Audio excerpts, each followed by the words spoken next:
கர்த்தருடைய பரிசு நாமத்திற்கு ஸ்தோத்திரம் உண்டாவதாக. இன்றைய ஜீவவார்த்தை நிகழ்ச்சியை கேட்டுக்கொண்டிருக்கும் அனைவரையும் கர்த்தருடைய பரிசு நாமத்தினால் வாழ்த்துகிறேன், ஆசீர்வதிக்கிறேன். இன்றைய தீர தியானத்திற்கு தேவன் கொடுத்த வேத பகுதி, அது நாகும் தீர்க்கதரிசிகள் என்ற புஸ்தகம். அதில் 1ஆம் அதிகாரம், அதில் 7ஆம் வசனம். நாகும் 1:7. கர்த்தர் நல்லவர், இக்கட்டு நாளிலே அரணான கோட்டை, நம்மை நம்புகிறவர்களை அறிந்திருக்கிறார். இன்றைய தினம் தேவன் உங்கள்கிட்ட சொல்ல ஆசைப்படுகிற ஒரு காரியம் என்னவென்றால், தேவனை நம்பி இருக்கிற உங்களை அறிந்திருக்கிறார். அப்ப தேவனால் அறியப்பட்ட ஜனம் நம்ம, உள்ளும் புறமுமாக நம்மளை அறிந்த தகப்பன் அவரு. நம்ம என்ன நினைக்கிறோம், என்ன செய்ய போறோம் என்றது முழுமையாக அறிந்த தகப்பன். எதுக்காக அறிந்திருக்கிறார்னா, நம்ம தவறான பாதைகளில் தேவனுக்கு பிரியமில்லாத பாதைகளுக்கு போகும்போது அதுல இருந்து தடுத்தி நம்மளை நிறுத்தி தேவனுக்கு பிரியமான பாதைகளை நடத்துவதற்காக தான் நம்மளை முழுமையாக தேவன் அறிந்திருக்கிறார். மிச்சம் எதுக்காக தேவன் நம்மளை அறிந்து கொள்ளவில்லை. இந்த ஒரே காரணத்துக்காக தான் தேவன் நம்மளை அறிந்திருக்கிறார். நம்ம போகிற பாதை சரியான பாதையா இல்லையா அப்படின்னு நம்மளை எச்சரித்து கொண்டே இருக்கிறார். அதனால தான் ஏசாயாவில் படிக்கணும், வழி இதுவே நடவுகள் என்று சொல்லுகிற சத்தம் உங்கள் காதுகள் கேட்கும், பின்னாலே உங்கள் காதுகள் கேட்கும் அப்படின்னு. எதுக்காகனா நம்ம போகிற பாதையை சரிப்படுத்துவதற்காக. அதனால தான் தேவன் அவரை நம்புகிறவர்களை அறிந்திருக்கிறார். தான் பாருங்களேங்க, நம்மை நம்புகிறவர்களை அறிந்திருக்கிறார். அப்போ நம்ம நம்பிக்கை முழுமையாக தேவன் மேல, தேவனை சார்ந்து கொள்ளும் பொழுது நம்மளை சரிப்படுத்தி தேவனுக்கு பிரியமான பாதையிலே நடத்த ஒரு வல்லவராக இருக்கிறார்.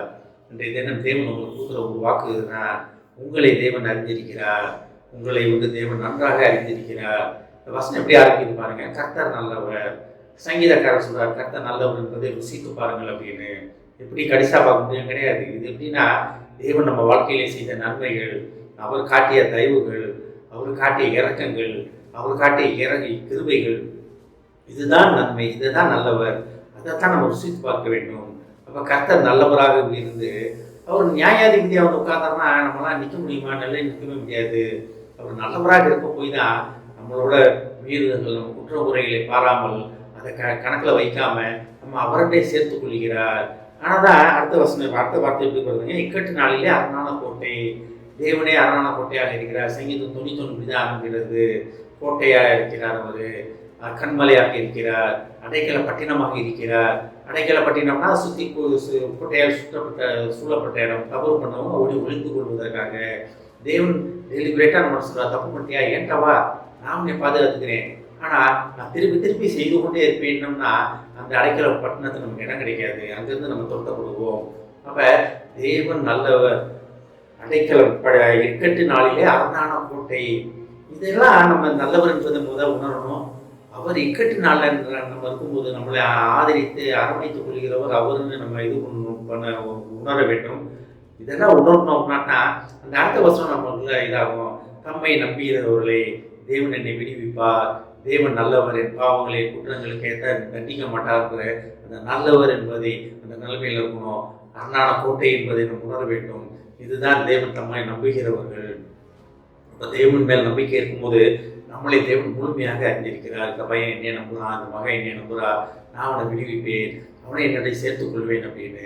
இதை கேட்டுக்கொண்டு தேவ பிள்ளைகளே, கர்த்தர் மேல் நம்ம நம்பிக்கை எப்படி இருக்கிறது, அவர் நல்லவர், அரணான கோட்டை என்பதை உணர்ந்து அவரிடத்தில் சேர கிடவோம். ஆமென். ஜெபிப்போம்.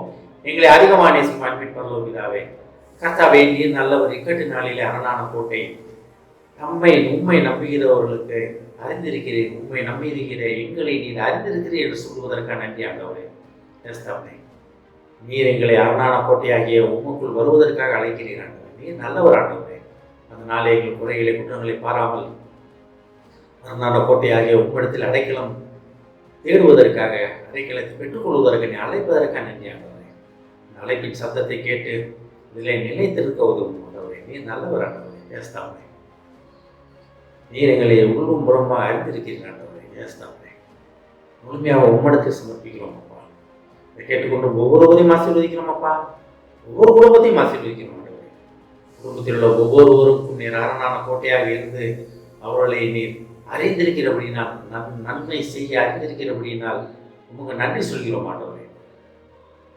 அவர்கள் உண்மை அரணான கோட்டை என்பதை உணர்ந்து உம்மண்டை சேர அவர்களை நீ அழைத்துக் கொண்டிருக்கும் அழைப்பின் சத்தத்தை அவர்கள் கேட்டு உம்மிடத்தில் வர உதவி செய்யும் ஆண்டவரே. குற்றம் குறைகளை தயவாக மன்னி ஆண்டவரே. உண்மை முழு மனதோடு நேற்றுக்கொள்ள உதவும்.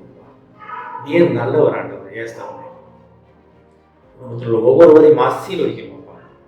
இயேசுவின் மூலமாக கேட்கிற நல்ல பிதாவே, ஆமென். கர்த்தர் உங்களை ஆசீர்வதிப்பாராக.